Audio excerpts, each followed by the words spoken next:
Level 1. Rhythm.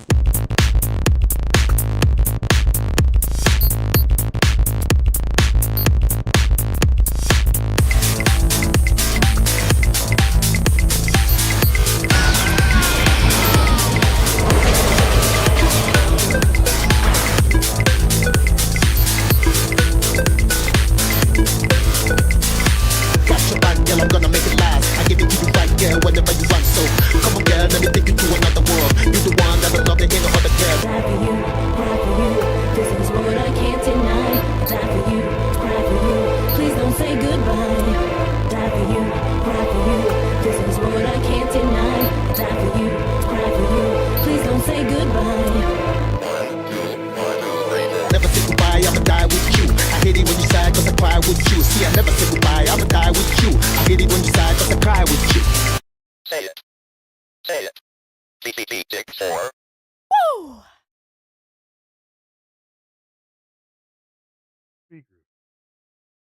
Ain't that a trip? Hey, what is up, players? How you doing? This is Tyrants, also known as Hut Zero, aka the Iron Heart of Xbox, aka the Old School Gamer, and welcome to another episode of Gaming Treble. I just want to introduce my awesome panel, the awesome Neon Samurai, the Samoan brother from another mother, the one who loves everything action and also JRPG, the one who is guaranteed to give you the chokehold and tap you out, Mr. Tony San Miguel. You know what, Torrance? If I was still fighting, I'd hire you as my personal announcer, man. Thank you. So, the boys had a really rough month. Really rough. And this is my spot to chill, have fun with y'all. Tonight's going to be a good one. We're going to go over villains and stuff. Let's get our minds off and have some fun. Let's start the show. To my boy Johnny. Outstanding.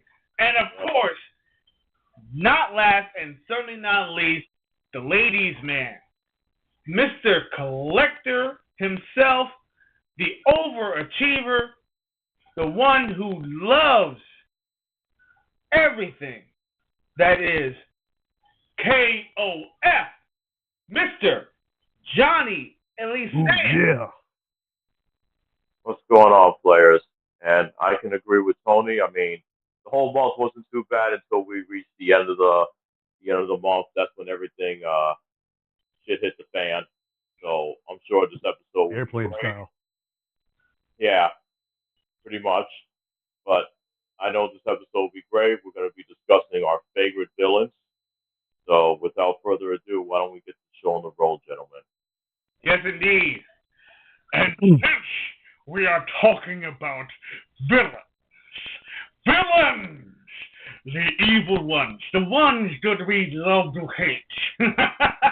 Bro, you gotta stroke your beard like a villain. Going down Yeah. the top 50 villains of all time in video games. Now, ladies and gentlemen, just a little disclaimer. Some of these lists and everything are completely out of whack because most of these lists are compiled from several sources. So we are going to be throwing in a few of our villains of our own that actually deserve to be on the list. And trust me, I believe they need to be on that list, high on that list, if you know what I mean. So, without further ado, let's start at, I guess we could start at number 50 because, you know, we have to start from the bottom and work our way up. There are a few that we're going to be skipping. Like it's going to be there's a huge list, but we are going to be skipping to the more familiar ones, and we're going to ask why they are actually there, and also who we would like to throw in there to kind of be up or down from that list. So, without further ado, let's start with number 50. Now, has anybody? Everyone's been played Kid Icarus, right? You ever played the 3DS version? 3DS version of I never played the 3DS version, but I did play the NES version, the Game Boy version. Are we talking about Eggplant Wizard? No. That is pretty funny though. No. But Eggplant Wizard is badass too, but we're talking about Hades. Well, come on. He was Hades. Yeah, well, we could remember Eggplant Wizard was in Captain and the Game Masters. So That is true. But he was like, he had a weird voice also. Yeah. Him Yeah. and King Hippo with their shenanigans. Yeah. Speaking of which, I'm sorry. Segue. King Hippo. Why? Why? That's an odd choice for an enemy to throw into that show. King Hippo. I was thinking. Hey, King Hippo is one of my people. I was thinking more like Piston Honda, or better yet, Bald Bull. I would throw Bald Bull. Yeah. Oh, Bald Bull would have been nuts. Yeah. Bald Bull would have been crazy. But you know what really got me upset about Captain and the Game Master? I mean, if you had King Hippo in there, why wasn't Little Mac in that cartoon? Yeah, right. Sense. Yeah, you're right. Yeah, you're right. You're right. What about Samus?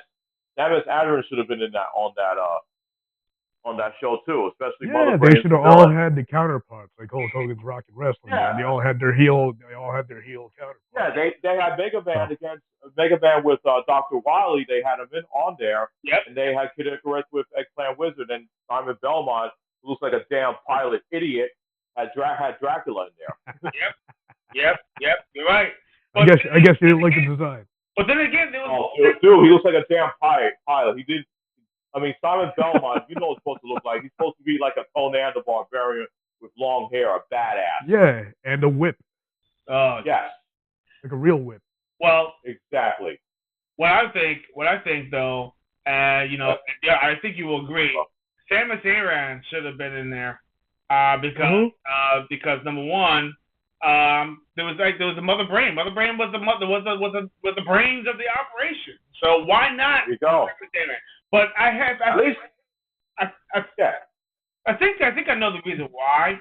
Because Captain M pretty much had the powers of pretty much like a lot of characters in there. He has he has a special belt that actually has all the controllers, so you can be able to power pause and fast forward, move forward fast. Yeah. So I think they just didn't have a budget for voice actors. That could be that too, but that could be a possibility too. The cartoon's low budget too. I mean, if you think about it. Yeah, they'll cut budgets by cutting characters, voices, you name it, whatever. All right, so we're gonna move up the list. We're gonna throw in Solidus Snake from Metal Gear Solid. He was actually in Metal Gear Solid 2. As pretty much the antagonist to It wasn't even. That's the perfect clone of Big Boss. Yeah. Yes, indeed. He was supposed to be the perfect clone of Big Boss.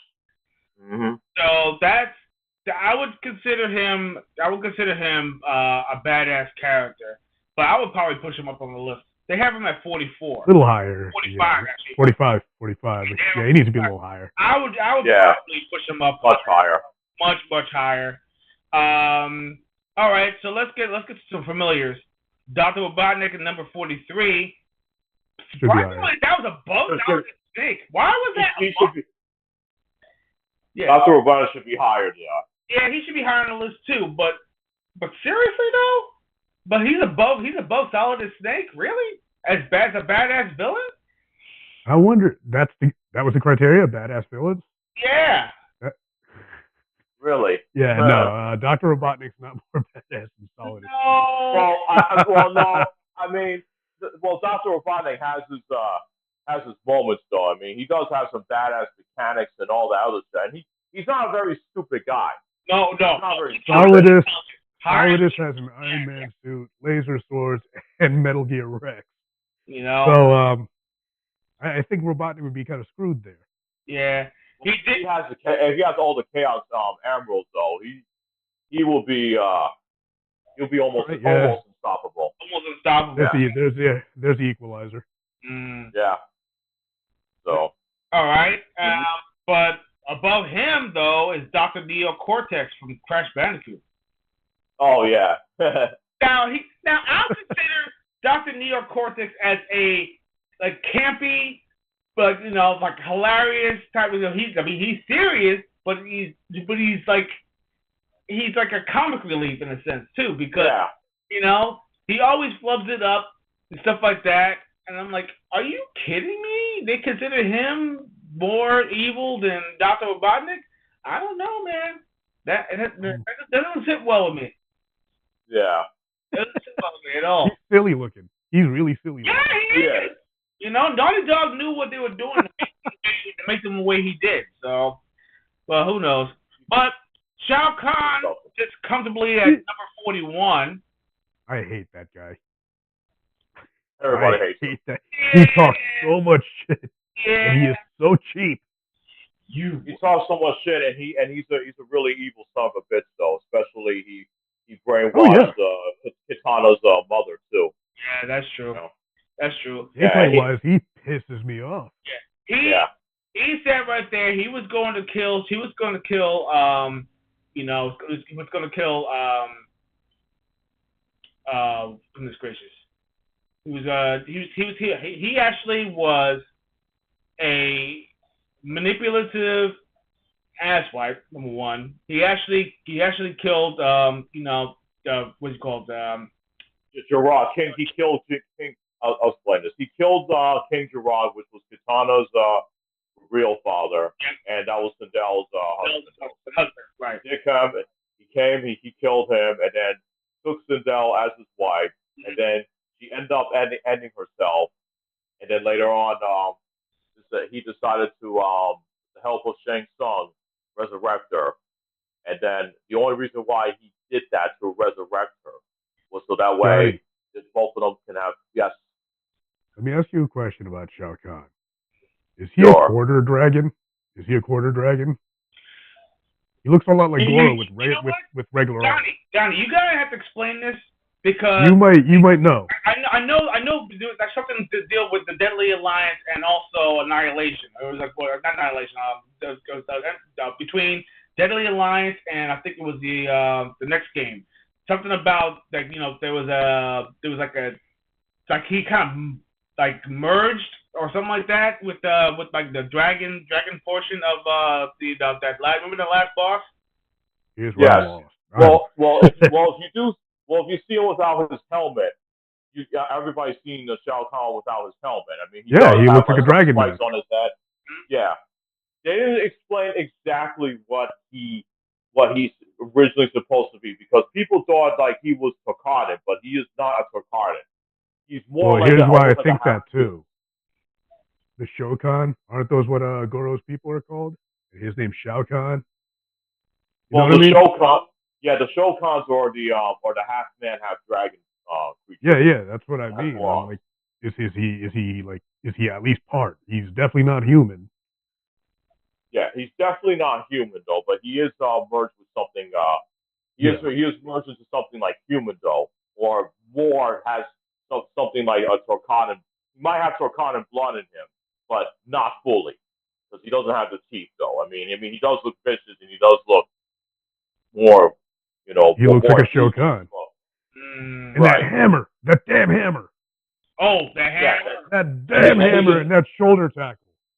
The shoulder tackle, and what's worse than MK9, if he throws that hammer at you, you will get stunned. Yes. Mm-hmm. I mean, it's easy to avoid, but the problem is that you don't see it coming. He either throws his green arrow at you, or he'll trick you. That's what he does. Okay, that makes talking smack the entire time. Talking smack the entire time. What a prick. That's your best.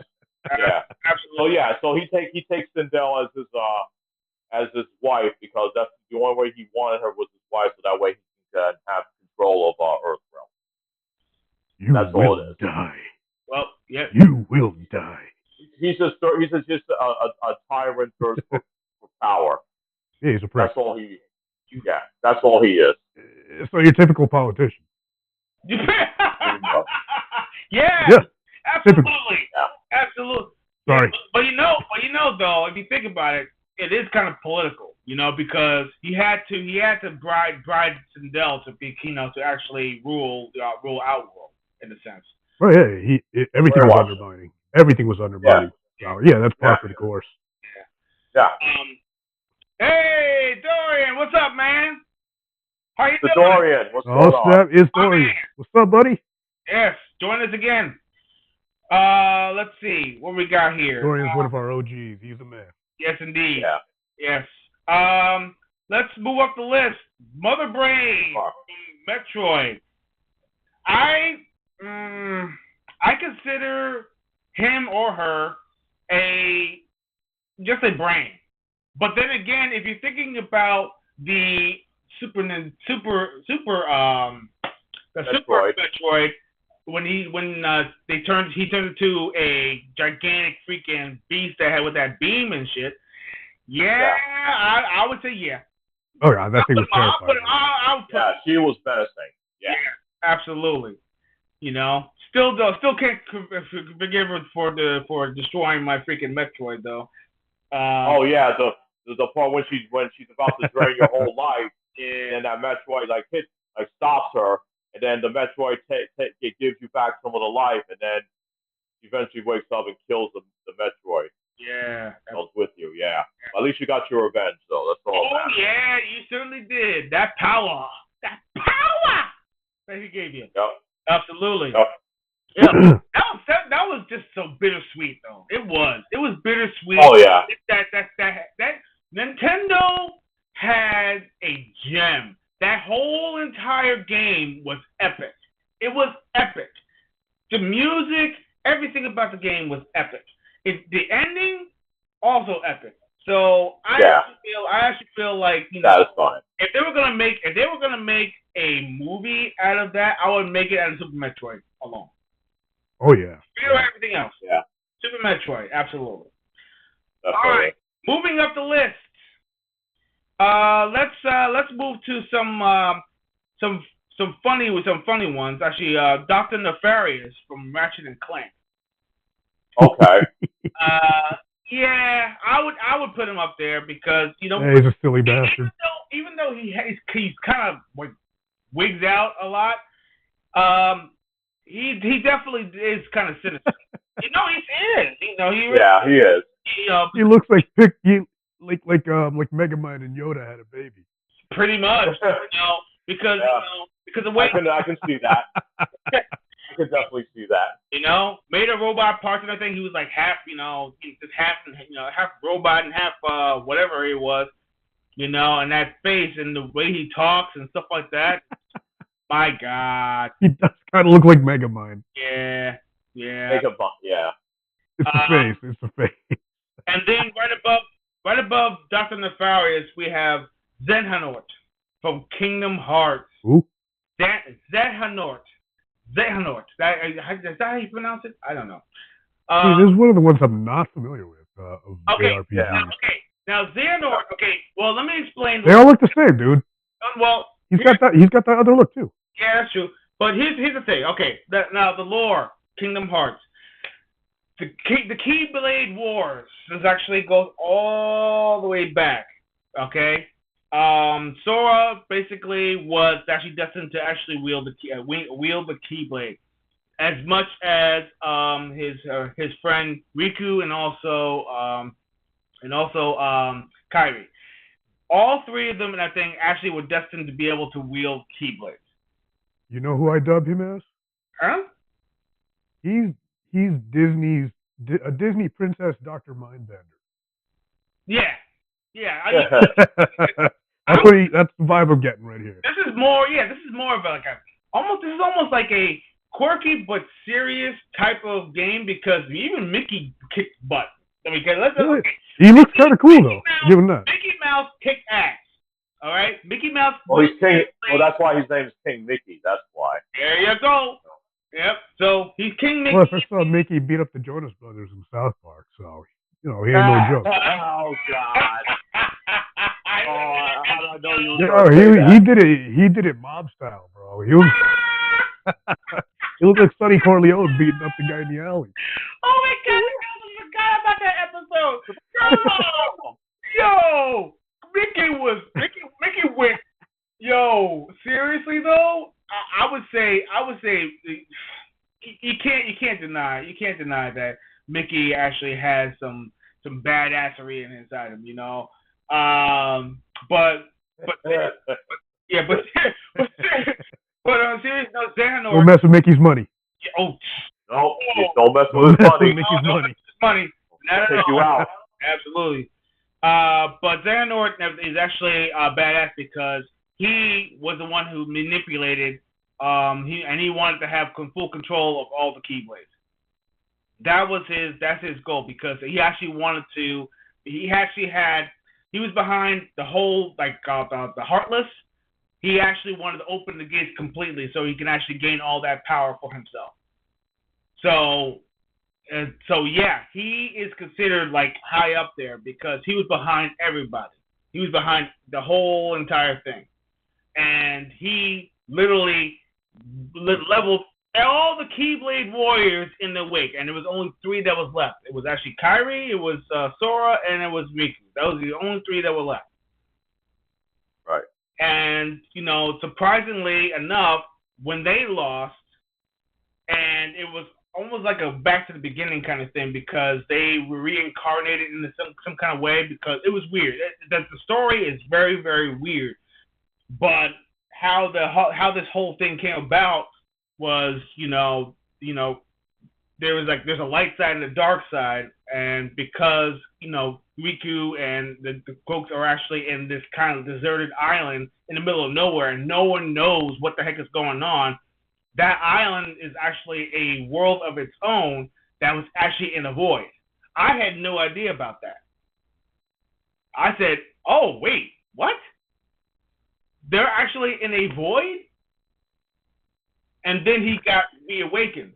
And then in the sequel, it shows that he actually had a counterpart that was on the other side.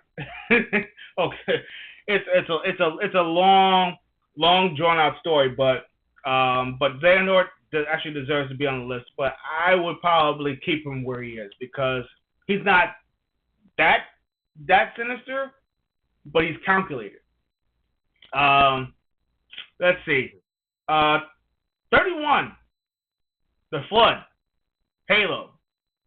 Ooh. Love. Okay, now, Glad. not just those creatures that keep on, reincarnating all the corpses. They even go out. They're villains in the vein of like xenomorphs.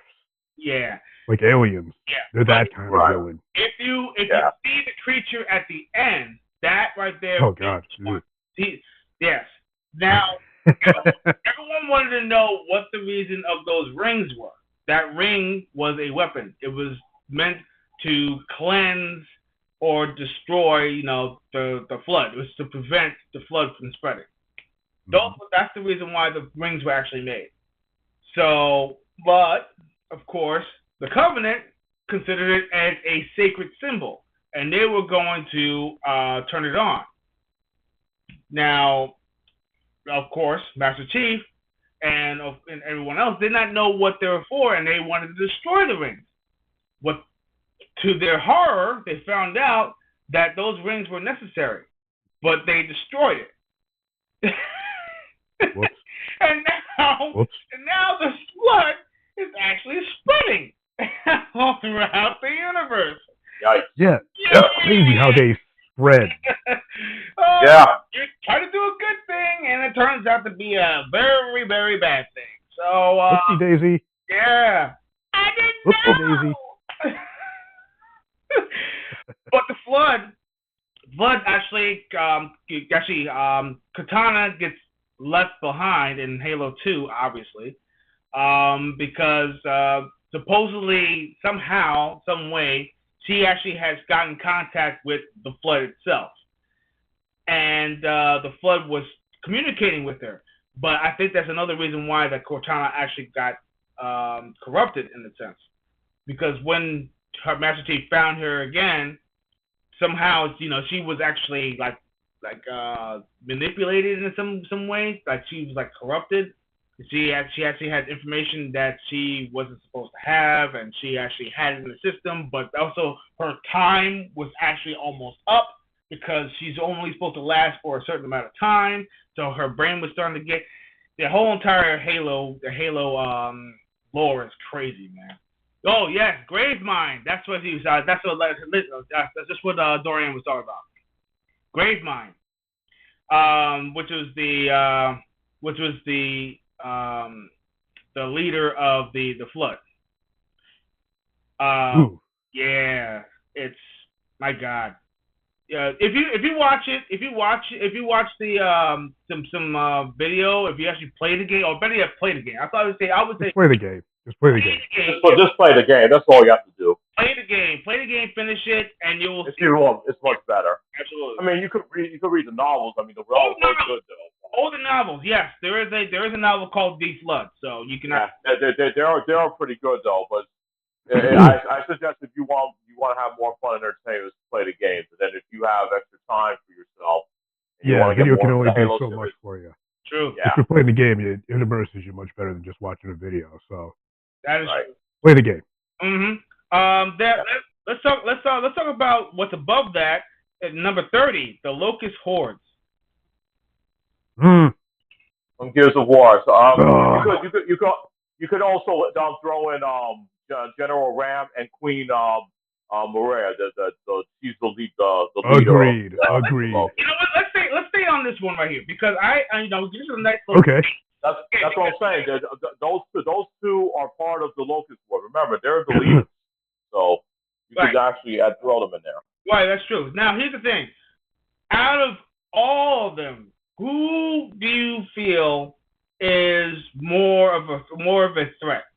The Queen or Ram? Do you out of both? Because Ram was boots on the ground. Well, Ram doesn't have. The Queen is more dangerous because she controls people like Ram. Exactly. He does. Ram doesn't have the brains to run the operation like that. Exactly. Ram is just a massive, big, huge killer. I mean, you got a good glimpse of him when you saw that he killed Ming. Right there. Right in front of their faces too. Right in front of their faces. That was a sad scene too. That scene was horrible. Oh man, I felt bad for Ming. It was sad, dude. Ming was a cool character too. But you know what makes it more sinister is the fact that General Ram lifted him up, didn't do it quickly. He literally wanted to see the look in your eyes. Yeah, he's a sadist, dude. Yeah. Yeah. And then he did it. Like he just like picked it up and everything, looked at you, and said, "Yep." There you go. And like spreading there, he's telling you like you're next. Oh yeah, absolutely. He's like, oh yeah, one by one. He's like one by one. Oh man. So okay, the Locust Hordes. Okay, fine. Collectively, I'll say collectively. I mean, Queen Maria was such a oh man, like she was just like pure evil right there. She's a bitch. Remember, she was the one that created the whole Locust thing. It's like she wanted to despise she despises the humans. Yeah, but you know the funny too. And she gave you a reason why she did it too. Yep, and you know what I'm saying? They were shocked to see what she looked like because they thought they were all monsters, but when they saw her, they were like, "What? She's human." Human? Yeah. Yeah, because we all thought here's the thing. Here was what I liked about Gears of War. In the first game, after you destroy General Ram, you save the other planet for now. But then when you hear that voice, when you hear the Queen, everybody's saying to themselves that, oh, it's probably the Queen. Why does she sound normal? But maybe she maybe she has more control of herself. She's not as like outraged as they are. But then come to find out when you finally see her, you'll be like, what? She's like this? So yeah, it blew everybody's mind at the time when we finally see her. So my thing is that if anything, I don't even think they even got a chance to even go after her fully. No, not at all. As a matter of fact, it was Gears of War 3. Yeah. You finally got your hands on her. Yep, but here's the funny thing too. Gears of War 4 and 5, which is like a new series basically, where Yeah, word. 4 and 5 was the weakest out of the series. Yeah, I would say so. They could have really made something out of that though. The same thing with Halo 5. Halo 5 and I think was so disappointing. I was so mad. I mean, I was excited and then we playing the game, and then when I got to that's a whole nother subject, a whole other tone. We'll get to that another day. So let's move down the list up the list actually, to number 27, Dr. Wily from Mega Man. Well, Dr. Wily, he never gives up. You know, he's always creating new robots. He's a little bastard. Yeah, he's a yin to Dr. Light's yang, so to speak. Yeah. So he's another one like Dr. Robotnik. Yeah. Well, the thing is, similar, Light, but not. Yeah. You gotta remember, Dr. Light and Dr. Wily, they were good friends at one time. And then what happened was that Dr. Wily, he wanted to have take all the pride for all the robots they were doing at the time. And he had a little jealous thought though, so he said, "You know what? I'm taking control of this. I'm gonna do this for my own personal goals."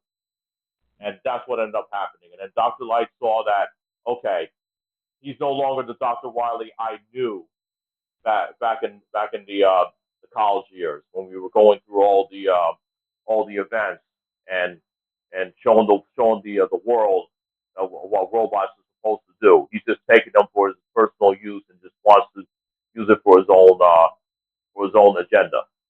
And yeah. So that just shows you right there that Dr. Wily is willing to throw his friendship away from Dr. Light, which is he's kind of a fucked up, crazy dude. Yeah, man. Dr. Wily, I mean, I think he deserves to be up there, at least in the top 30, definitely.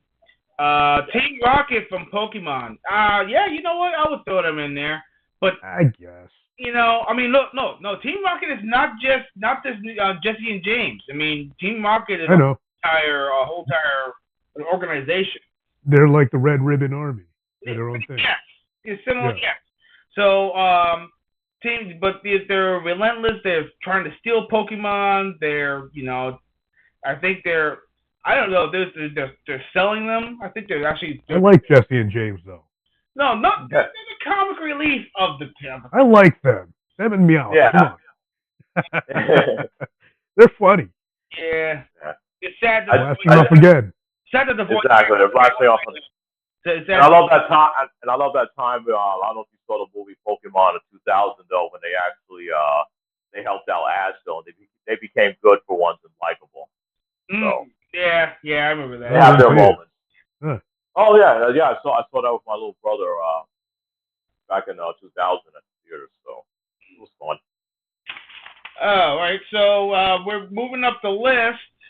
Let's go to let's skip to number 19. We're actually almost up there. Zeus from God of War. Yeah, from God of War 3. He's a prick. Oh, what a prick. Man. Zeus always a prick in all the stories that we've been watching and reading all this time. Yeah. Anyone who uses their power to control people is a fucking prick. Like Clash of the Titans. Yeah. Think about that. I had a feeling that, I mean, listen, if you look at folklore, all those sunshine and rainbows that you're hearing about, oh God, no. No, it's not Disney's Hercules. Those. No, it's not Disney's Hercules. They were horrible. Yeah, come on. Yeah. These gods despised humans. They actually manipulated humans. They actually. Clash of the Titans. Yes. Remember Clash of the Titans? Yeah, Clash of the Titans. Yeah. And look at all the Norse mythologies too. Yeah. So they're not your friends. They want to be worshipped. They want to be they want you to give tribute, and that's pretty much how it is.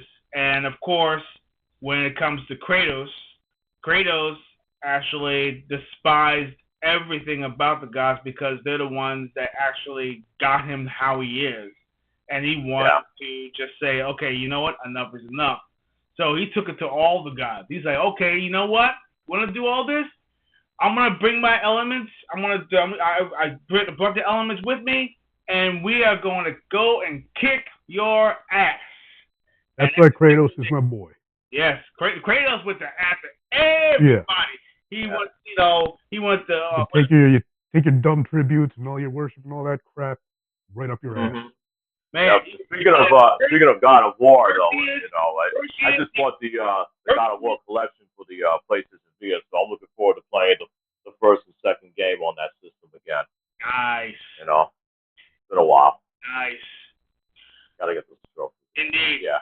All right. So Zeus, if you remember, you remember like what he actually told him, and he actually mentioned his wife and stuff like that. That's what really put him over the top. Once he mentioned his wife and child, that's it. It was a wrap. That whole entire battle sequence and everything, slamming against the wall and just bashing his freaking head. Oh my gosh, man. Yo, he went toe to toe with Zeus, man. Toe to toe. Fisticuffs. Not even weapons. Fisticuffs. He was like hands on. It was awesome. I loved it. Yeah, it was pretty badass. It was badass. I was like, yo, Kratos was the man. Kratos is the man. Let's just put it that way. Number 17, M. Bison from Street Fighter. Yeah. Psycho. I mean, you know me in Street Fighter. Come on. He's Bison's an awful dude. It's fun beating the crap out of him. Yeah. Oh yes. Listen. He's a literal body snatcher. I wonder whose body that was before he was in that Bison body. What the hell is he? What the hell is Psycho power? Psycho, man. Who knows how long he's been doing this? It's crazy when you think about it. Forever, man. I think he's been doing it. Well, dude, look what happened in Street Fighter V. People said that, Ryu finally destroyed Bison. No, he's back in Street Fighter 6. He just with amnesia. With amnesia. No, but I mean, here's the thing with Bison, right? Remember, because his body was getting older, Cammy was going to be his host body. Oh, that's right. And then I think later on it was going to be Seth. Mm-hmm. I think. Right. Or that was one of his plans. I believe so. Psycho Drive. That's what it was. It was a Psycho Drive. Yeah, well, he keeps himself in there. His spirit keeps him there because if you've seen that scene in Street Fighter 4, they showed you, and also in Ultra Street Fighter 4, like he had a scientist and he was in that Psycho Drive, and he's telling the scientist, "Where's my body? Why is it not ready? Where is it?" He sounds like Krang. Yeah. Shredder, build my body. Yeah. What's taking so long? I just reduced M. Bison to Krang. What is it, ready? Yeah. But yeah, they show you that scene. There's like an anime clip scene though that shows you him that he's in his tube and he's yelling at his scientist like, "When is it? Where's his body ready? Hurry up!" Yeah. I think Abel was supposed to be one of his bodies too. It was going to be his next body too. Abel. Yeah, it wasn't Seth. It was Abel. Abel. Yeah. He even kind of looks like him, But But to be honest with you, another thing. His power to manipulate psycho energy was like off the charts, completely off the charts. He actually, killed Nash, basically, and that's the reason why. And then Nash came back in Street Fighter V, and then he sacrificed himself. Yep, indeed. If you remember that though, yeah, exactly. So Street Fighter V, it looks like he's been like reconstructed in a sense. Right. Well, he was. Yeah. Well, if you play the story mode of Street Fighter V, that explains everything that happened. It explains how did Charlie Nash came back. So yeah, that's all explained. Yeah, exactly. So back to the Halo. The Covenant is actually at number 16. I don't consider them that badass, to be honest with you.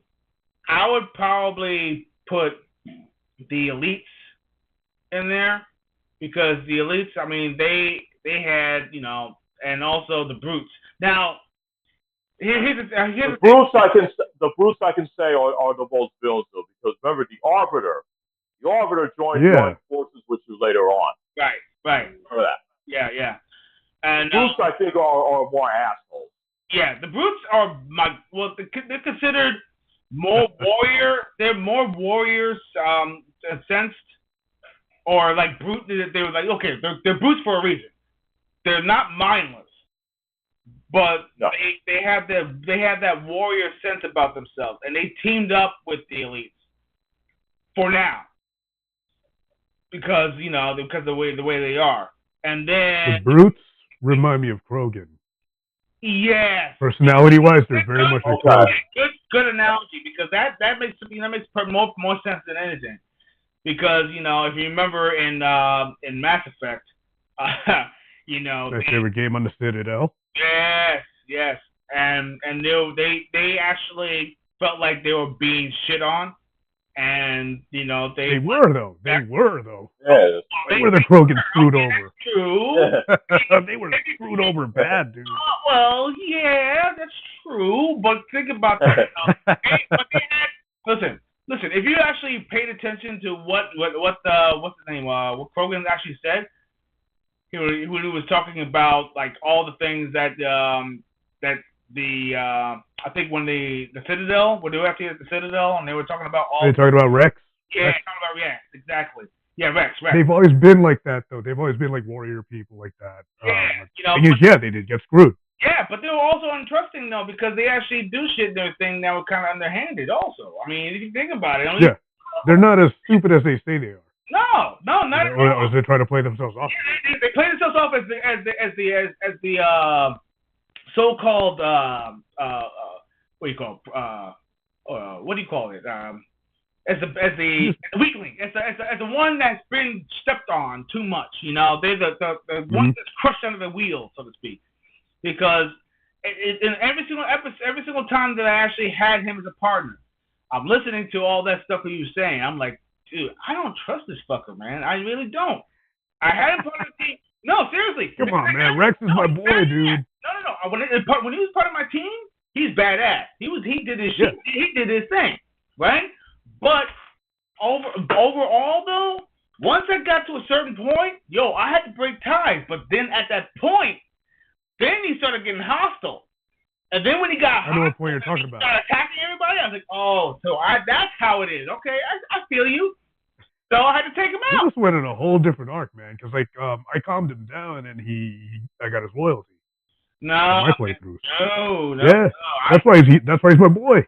Well, that's true. But yeah, I Rex is my boy. Yeah, but I stuck with Jared. I stuck with Jared. So, Garrus is the boy. He's the man too, man. Yeah, absolutely. Like I said, I had full crew loyalty at the end of Mass Effect 2. Everybody survived. That's my game, yo. Oh wow. Oh well, shit. Yeah, everybody survived. Yeah, well, you know what? I might just get back into that game. And Rex survived in Mass Effect 1 because I didn't shoot him. You didn't shoot him? Oh, okay. No, I was able to squash that situation and keep him. Oh, okay. Hey, the only one that lost was now that you say that, I'm actually feeling like just popping in the Mass Effect 1 just for the hell of it and just kind of go back into like the remastered versions and just go through it. Oh God, they are so good. I beat them too. Yeah, you beat them too. They are so good. I'm gonna jump right back into those just for the hell of it. I think it's on Game Pass too, so you just play whatever. Oh yeah, absolutely. They are so good. Absolutely. Psycho Mantis, number 13. Yeah. He's just up there because he's cool. Yes. Absolutely. He's just cool. Absolutely. The first time when I met Psycho Mantis, they tell you to put the freak controller down. I said, okay. And the controller starts moving left and right. I was like, what the hell? What's going on? And even worse, it goes to your hard drive. And if you have any Konami games at all, it will. Yeah. If you have Castlevania Symphony of the Night file drive on your memory card, he will mention Castlevania to you. Oh my God! He was like, "Oh, I see that you played Castlevania." I was like, "What?" Yeah. What a great match. Oh man, that was awesome. Badass. Epic. Most badass. That was so epic. I he deserves his spot. As a matter of fact, I would push him even further up. Right. Absolutely. He's psychological, man. Psychological. That's why he messes with your head. Oh, That's messed up. man. While still trying to kill you with his bare hands and bullets and stuff. Yep. Of course. And then, as we go up the list, we got number 12, Albert Wesker. From yes. Oh, of course. Yes. Of course. Yes. What a horrible human being. Yes. Listen. What Listen. a despicable human being he is. What a backstabber. Yes. He's a backstabber. Mm-hmm. Everything that you can mention what a villain is, he has it all. And he is badass. I mean, come on. He catches missiles and throws them back at you. Yeah. That's insane. Yeah. Of course. So he moves like It was Neo so cool, from though. The Matrix. Yeah, it was so cool, though. When you saw that in Resident Evil Code Veronica. Oh, He's walking up the wall. Oh yes. Yes. You finally got to one. see what. That was such a good one. That came out on the Dreamcast and PlayStation 2, and it's also on the Xbox 360. I still have it, but yeah, you saw him when he came back. You saw him walking up that wall. You'd be like, oh god, he's just like Dio. He's even got the shades and the long flowing coat. Yeah, he is like Neo. Pretty much. When you first meet Wesker, right, in Resident Evil 1, he looks just like a normal, average guy. Basically, he's pretty much part of your team, right? Right. You don't know what his intentions are until later in the game. Once you get towards the end of the game, then you understand what his motives actually are. You think that he is actually dead. He ain't dead. He's not dead, not by a long shot. Mm-mm. Yeah. He let that tyrant kill him. Of course he did. That way, he injected himself, and that way he can come back to life with powers. With that virus that he injected himself. He looks like an evil Duke Nukem. Yep. He did all. But just not with big muscles, though. He did all that stuff on purpose. Everything was calculated. Wesker is like a very dangerous soldier.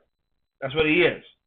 He's a dangerous soldier, and Chris Redfield actually tried to go after him, and obviously Wesker actually went after what was her name again? Oh my gosh, from Resident Evil Code Veronica. He literally Claire Redfield. Claire. Yes. And the way he moves, he's fast. He's like literally like almost like you see how he moves himself. He dodges bullets. Come on, man. Yeah. So I would say yes. And Albert Wesker actually shows up several times in the thing, and I think in other Resident Evils as well. Anytime I see him, I always have like Ancient Smith vibes from him. Because the way little bit, yeah. Because the way he acts, the way he moves, and he can read your moves. Okay? Because I remember from Resident Evil 5, if you played the DLC, where it was Chris and Jill, they had to go back to Spencer's mansion, find Spencer, and then there's a scene where you're fighting. There was an achievement that you have to hit Wesker like hand to hand, and it's very hard because if you try to punch him, he's just gonna counter you every time. Like you have to be slick with him because you can't just like go up and just attack him because he'll just dodge everything and then counterattack you. Wow. So you have to play differently with him. You have to try to outsmart him. Jeez. You can't just go and attack him just straight ahead like that. And he was so popular that they finally made him a playable character in Marvel's Capcom 3 and Ultimate Marvel's Capcom 3. Yep. He was cool there too. Oh, yep. He was a badass. Yes, he was. He is a cool villain. Yeah. I mean he's absolute garbage person, but he's awesome. He's an awesome villain. That's what makes him so cool. That's what makes him a good villain. When he took off his glasses and then you saw his eyes, and I said, "Oh man, are you serious?" Because obviously when you meet him the first time, he's normal, right? Then everybody. Right. But they were shocked when he actually said, "Wait, Wesker, right? Wesker's alive." And then when he saw him and stuff like that with his glasses on, everything's all groovy. And then when he took his glasses off, I was like, no, he didn't. He injected himself with the T-virus. He has the T-virus in him. Son of a bitch. Yep. He's able to Hey, control it. quick question. But he's also able to control it, which is actually kind of funky, too. I was like, what the fuck? How? Is there any crossover between Resident Evil and Dead Rising? You guys might know the lore better than I do. I mean, no. And if there's not, there should be. Yeah, they're both Capcom games, though. Well, they are both Capcom games, and they're both zombie based. Yeah. Well, you could have a fight with Frank West fighting Wesker in the Marvel's Capcom games. True. I mean, that's one way. Let me talk about Frank for a minute. How strong is that dude? He is strong as hell, man. He picks up like park benches and strings them like a baseball bat. Dude, for a photographer, he is strong as hell. Didn't he say he wrestled in high school? That was about it. He's like Ash. I believe so. He was a high school athlete. Yeah. He's like a badass version of Ash. And that's Dead. Yeah. But his own thing. And that's the reason why, though. I mean, because if you watch if you play the whole entire game of Dead Rising, right? You just see how he kind of like evolves throughout the game. He does giant swings and stuff like that, jumping and all that stuff, jump kicks. Oh yeah. He's able to do body slams and stuff like that. Yeah, he learns more and more as you get experience. Oh. It's fun. Dude, let me show. I want to explain to you why I have so much respect for Frank West. Though, even though in Dead Rising 4 they kind of made him like a goof, sort of like an asshole bit, but dude, he was still able to remain his humanity when he got turned into a zombie. When you play the Frank Rising DLC. Oh, that's right. You had to when you had to look for that antidote. Yes. I don't think I beat that yet. Remember how happy I was when you told me that? He's alive. I was. So I told you. Yes, I remember that conversation. Yes, I told you that conversation we had. I said, yeah. I was sad they killed off the character, and then I was like, oh really? That's awesome. No, but the thing was, he got turned into a zombie, but then he was able to regain his humanity. So you'll have to play that DLC. It is nuts. Yeah, I have it somewhere. It's probably buried somewhere in a hard drive. Yeah. So it's weird, but it's very good. But he comes back in. Was it Dead Rising? Was it 4? Well, Dead Rising. Dead Rising 4 was the last game. Yeah. Yeah. Okay. Yeah. Yes. Yeah. Never mind. I was mixing things. The DLC is called Frank Rising. That's the one you want to play. Yep. Let me tell you something. I still consider Dead Rising 1 still like one of the best, well-made, weird and psychotic games that I've ever played in my life. Because I'm with you. Just for the fact Me too. that it was actually the zombie apocalypse, number one. Number two, the fact that the people they were not infected, but they were infected in a way. It was like their humanity was completely gone. They became territorial. People went insane. The psychopaths. People went insane. Yes, the psychopaths. They all. Yeah. Because there was no law and order anymore. Since the whole entire world went to shit on the outside. Well, it does. Sorry, it sounded William X actually. Well, with the shit, you had these people on the inside of this mall, this huge ass mall, that kind of said, oh, you know what? I'm gonna do what I want to do. You have a psycho chef, you have a freaking clown thing that actually says, oh, I know I want to laugh at me, but I want to. I'm like, okay, bro. And you have a psycho security guard. And a psycho security guard, yes. The one who actually capture all the ladies and stuff like that and put them on. Mm-hmm. My God. Yeah. And you also have a psycho family with the dad and his two sons. Like they were just sniping at people. It didn't matter if they were alive or not. They had control of the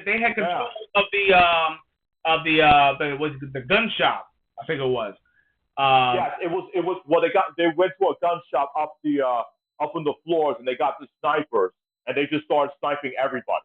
It didn't matter if they were human. It didn't matter if they were zombies. This family was nuts. Absolutely. This family was crazy. You know who was nuts too? The supermarket owner, Steven. Oh yes. Get out! That guy Oh! just lost his mind. Get out of my store! My store. Oh my god! Man, I'm gonna replay this one. Yes. Oh my god. But I want to tell the audience before we do. Yes, I suggest people play the original Dead Rising. Do not play the deluxe remastered. They have cut so much stuff out of from the original, okay? And it's like a watered down version. Sure, there's like the graphics are upgraded. They have like costumes you could wear, but they cut so much content from the original game. It's like even if you take exotic photos, you do not get PP points for it. They took that out. It's like, why would you do that? You kidding me? Yo, what? Yeah. That's the reason why. That's the reason why I stuck with the backwards compatible version instead of the newer version. Yes. The backwards Smart. I have that. I still have it. Yeah, backwards compatible version better. The new one, they freaking. Why do they do that? Okay, you know what? As a matter of fact, I'm gonna talk to everybody here. You know, everybody who's listening right now. Why we're gonna have an episode? Actually, matter of fact, in the future, I think we're gonna do that for next month. Next month, we're gonna have an episode dealing with censorship. We're gonna talk about censorship and everything. It's a very delicate subject, you know, not for the faint of heart, but it's gonna be a very, very solid one. So stay tuned here on our channel. We got a lot more content. Of course, if you actually are here for the first time, like and subscribe. Please go do that and everything because we're almost there. 5 more people. 5 more players. Nice. That's all. 5 more players to get that nice 100. Okay, the century mark. We are itching to give away something, but you gotta help us get there. So please go ahead and do that. But yes. I just wanted to let you know another thing. In the future, we're definitely going to be doing an episode dealing with talking about censorship and everything and why it's not really a great idea. I don't know. And that's where I'm going to make a complete mockery of censorship in general during the entire show. We're gonna like bash it, and we're gonna bash the recent Onimusha 2 remastered. Yes, we're gonna bash all these. You know I love mocking that stuff. We are going. I'm usually the positive guy, but you know what? I'm going to mock this crap. We are going all in. We're going all in on that. So let's move on to the the villains list. We're getting into the top 10. We're getting into the top 10, and then we're gonna get into our picks, obviously. Creeper from Minecraft. Okay, yes, I would say yes. I'll tell you the reason why. All right. Number one, if you ever played Minecraft, all right, and it's dark. And you're gathering your jewels, you're doing this stuff, you're doing your digging, whatever, right?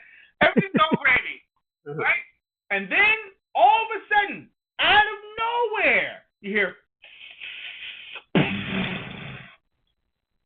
and that's it. You're done. It doesn't matter how much life you got. You're done. You lose everything. You lose everything. And you have to start all over again. And you have to go back to that cave and gather all your shit again.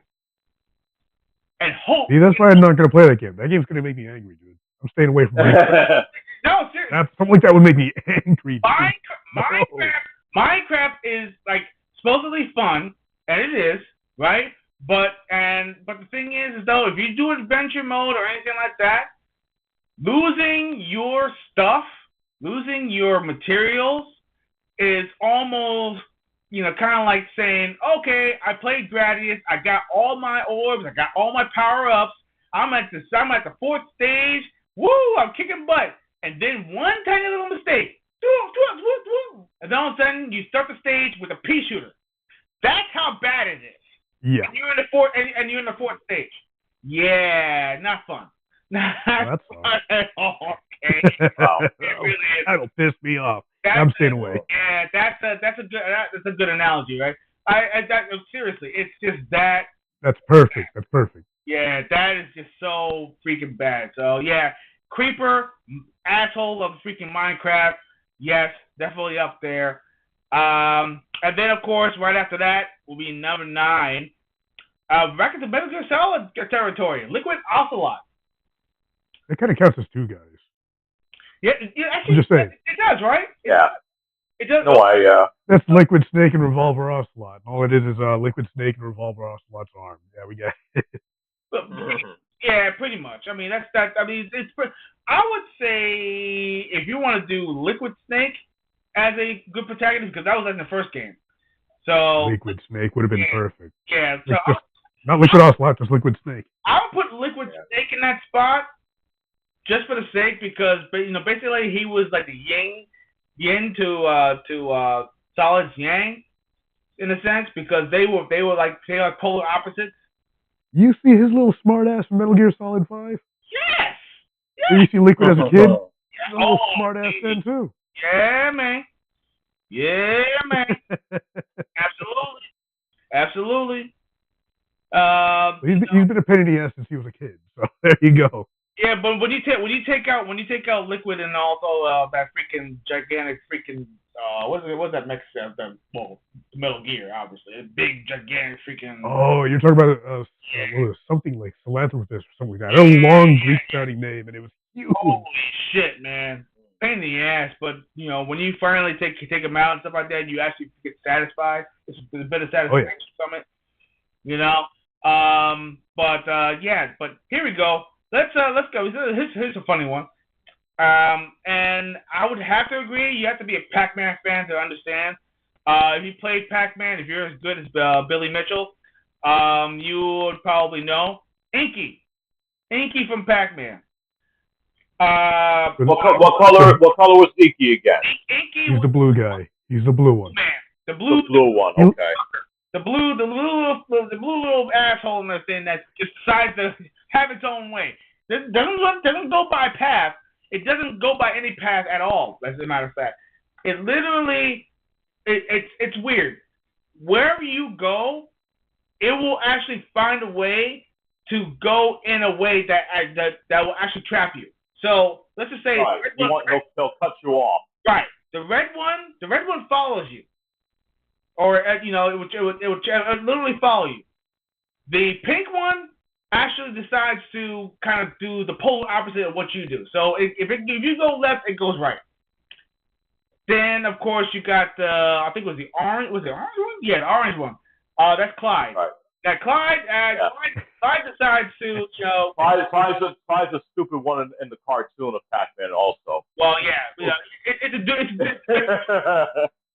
a doofy one. It literally follows your path. So in other words, if you go a certain way, it will literally kind of go the same way that you usually. Right.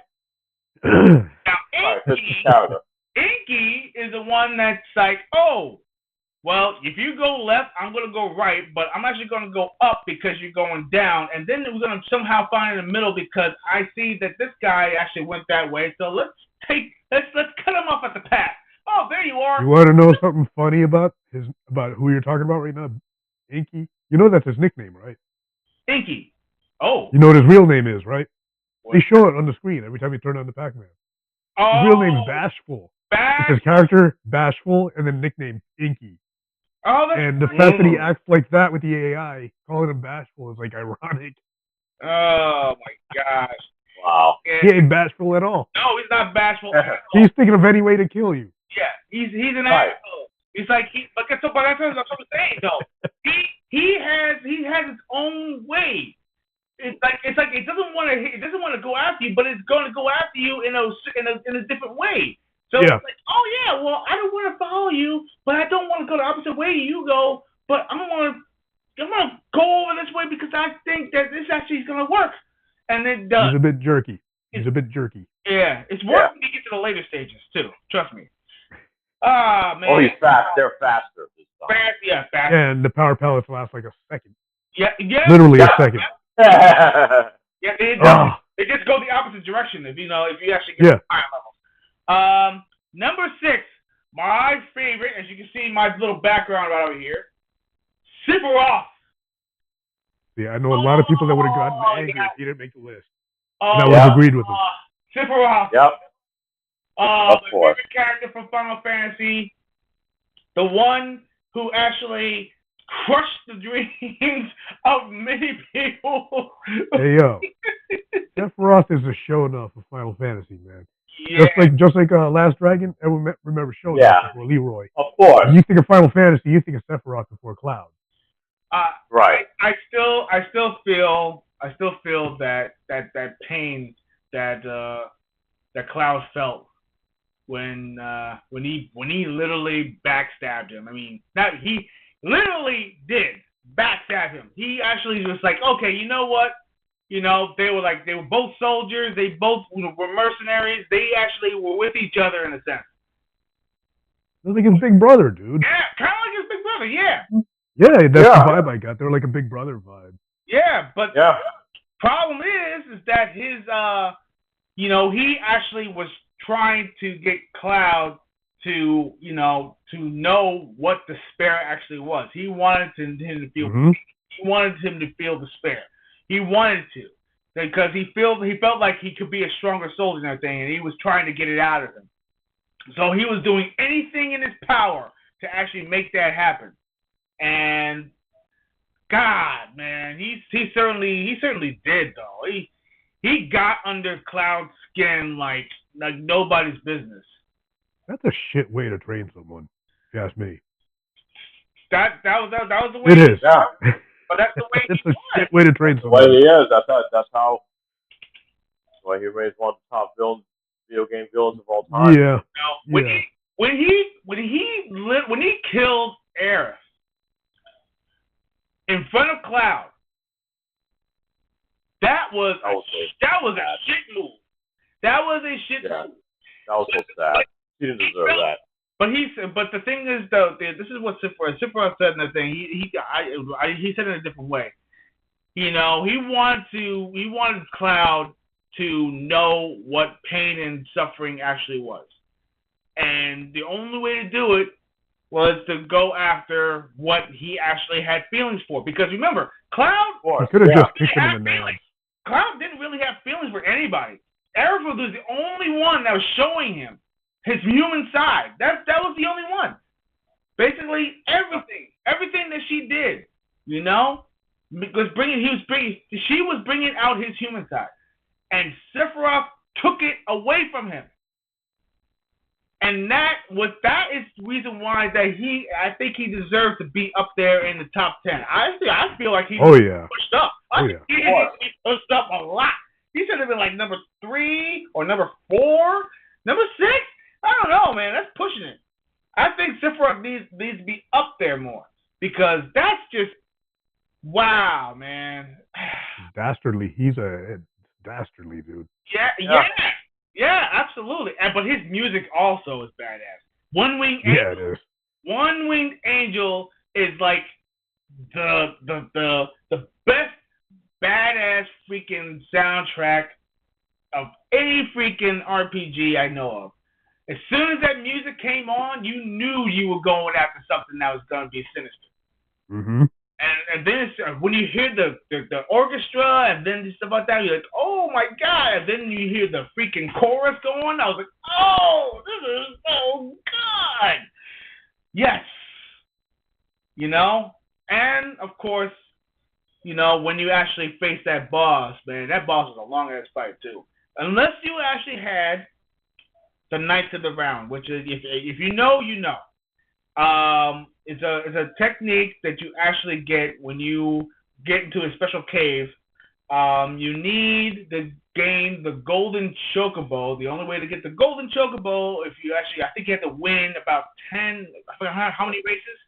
I forgot how many races you have to win to actually get the golden egg to actually hatch the golden chocobo. And then when you actually get the golden chocobo, you can be able to race across water. and there's a certain cave that's actually in an isolated island, and then you have to face a certain beast. And I'm not going to spoil it, to actually gain the technique called Knights of the Round. Now, everyone who played Final Fantasy knows what Knights of the Round is. It's actually a very long summon. That summon is long. It's about roughly a minute or two. So basically when you activate it, put the controller down and just join the fireworks. Let's just put it that way. It's that good. And I still feel like that Sephiroth as a badass freaking enemy. Just like Cloud's. Can you even call him that though? I mean, he was a mentor, but God, something. I don't even know what to call him. He's manipulative. He's actually, he's always after Cloud. If you ever seen, you know who he's like? What is that? He's like Sensei Kreese. There you go. Okay, yeah. He's Sensei Kreese. Okay. It's the same thing, only a much larger scale. Yeah. Okay. Yeah. I'll put him up there. I'll put him like that. Yeah. Yeah, he's Sensei Kreese, dude. Oh my God, man. Jeez. Sephiroth. Yes, absolutely. All right.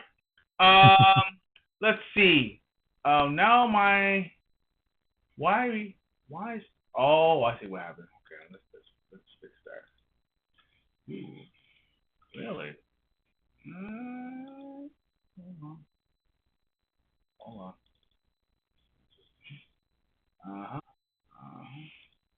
Oh, there we go. Perfect. All right. Let's see. Who's next? Yes. Time now. Yes, we Like got Goldberg. number 4, Ganon, Legend of Zelda. Yeah, definitely Ganon. Now, what can we say about Ganon? Everyone knows that he's a wizard. He's like a very, very powerful wizard. He's another prick trying to take control of the entire land with his powers and just subjugate people. Exactly. He's trying to take control of Hyrule. Yeah, but he does it in such a weird way. Triforce. He's after the Triforce, right? Yeah.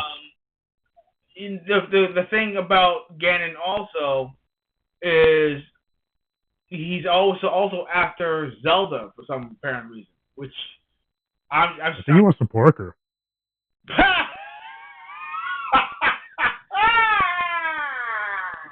Why would you kidnap a princess? What other reason? Okay. Now, especially you don't need to. Especially if you don't need to. You're going down. Well, here's the thing, because they could use that to sacrifice her.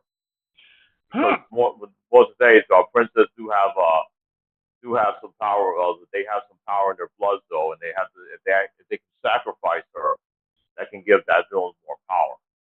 Was that in the Zelda lore? I'm like after Ocarina of Time, I'm completely lost. So, did anything new get added that I don't know?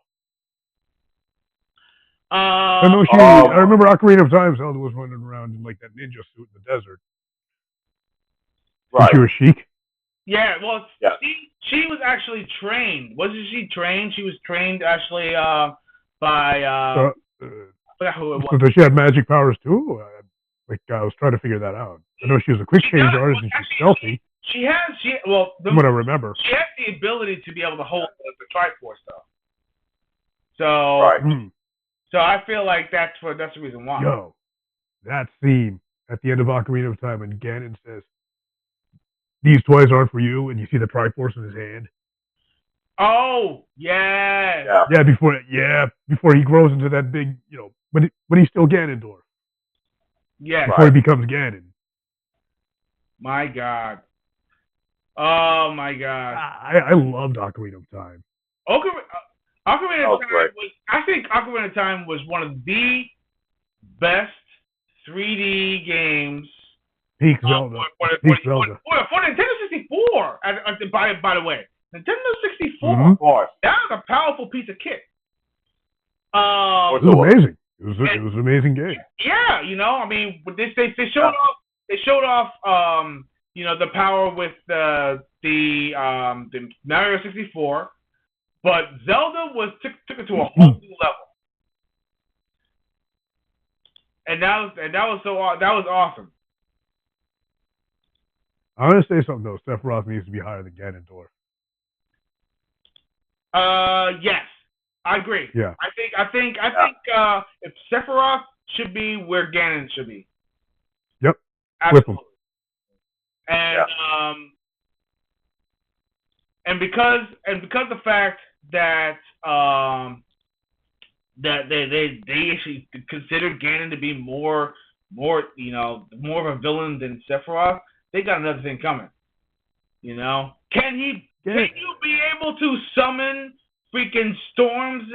Well, actually, yes, he can't. No, never mind. Yes, he can. Ganon's PG-13 and Sephiroth's R. That's Okay, basically what it is. Yeah, there you go. Yeah. Yes. Yeah. Let's see. I would say that I would say that you're correct. Number 3, the Joker from Batman: Arkham Asylum. Well, I wouldn't. But now we're talking about. Remember I told you earlier. I'm talking about original video game characters. Yeah, original video game characters. Yeah, he was around about 50 years before video games were a thing. Exactly, dude. Yeah, he's been around since the 1940s. Yeah, it's kind of sad too because you know, because basically the Joker in Batman Arkham Asylum was actually a different rendition, but you know it was pretty good. It was pretty good. Yeah, I just well, if it was a different character, I would definitely consider him up there, but I would probably push him back though. GLaDOS from Portal, yes. GLaDOS from Portal. This one you're gonna have to school me. The bitch that actually tricked you into thinking. Yeah, I never played Portal. The cake is a lie. The cake. That's where that's from. So that's where that's from. Yeah, the whole cake thing. Yeah. Yes. The cake is a lie. So yes, and GLaDOS was the one that manipulated you and told you, hey, we want you to do these tests because we wanted to see how you're able to. No. And then all of a sudden you find out what the motive actually was. But then when you find out how to get rid of her, it's pretty awesome. So yes, pretty awesome. If you actually play the game, you'll if you know, you know. Play the game, you'll like it. And then of course we'll go to number 1, which is Bowser for Super Mario Brothers. I figured that would be him. Yeah. I figured it would be number 1. Not number 1. No. Yeah, Sephiroth. Push Sephiroth up even further. Seriously. Yes, I would say you're right. Yeah, no, Bowser? Seriously? What's he terrorize? A bunch of mushroom people and turtles? Come on. Okay, listen. If you're considering the movie, if you're considering look at the games. Look at the games. Okay. Okay. All right. In 64, he bullies a bunch of maybe he throws some penguins in there.